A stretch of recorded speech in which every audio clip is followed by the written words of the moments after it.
Kehadiran binatang buas ketika sholat. Dari Hammad bin Ja'far bin Zaid, ayahnya menceritakan kepadanya bahwa pada suatu hari kami berjalan dalam pasukan jihad menuju Kabul, dan dalam pasukan tentara terdapat Silah bin Asyam.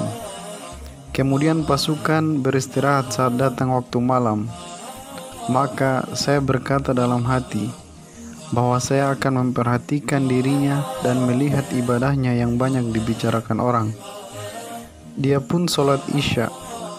Setelah itu dia berbaring hingga orang-orang tidur. Hingga mata semua orang telah terlelap tidur dan pulas.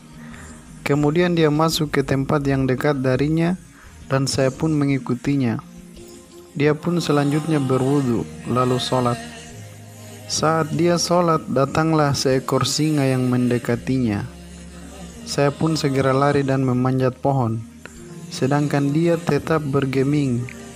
Apakah dia menyangka singa itu hanya seekor tikus? Kataku dalam hati.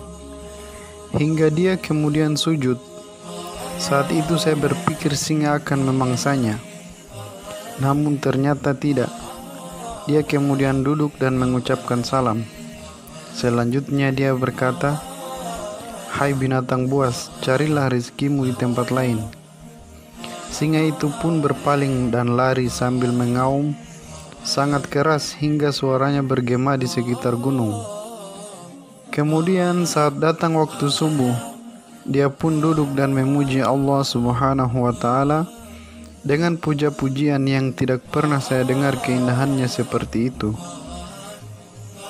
Setelah itu dia berdoa, "Ya Allah, saya meminta kepadamu agar saya diselamatkan dari neraka."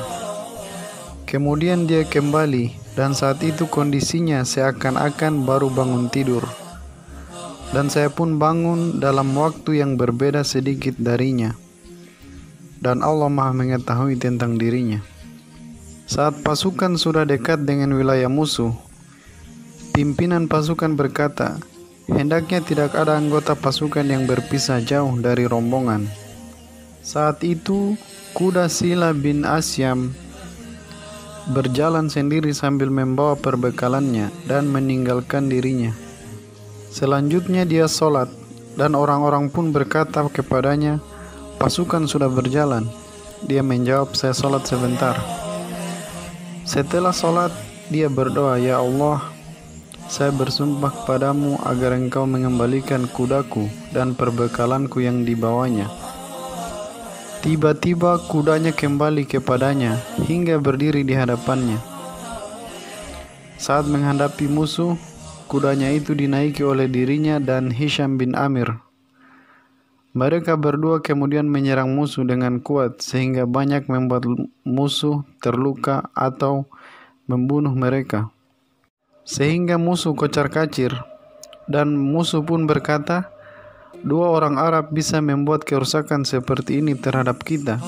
Bagaimana jika mereka benar-benar memerangi kita?"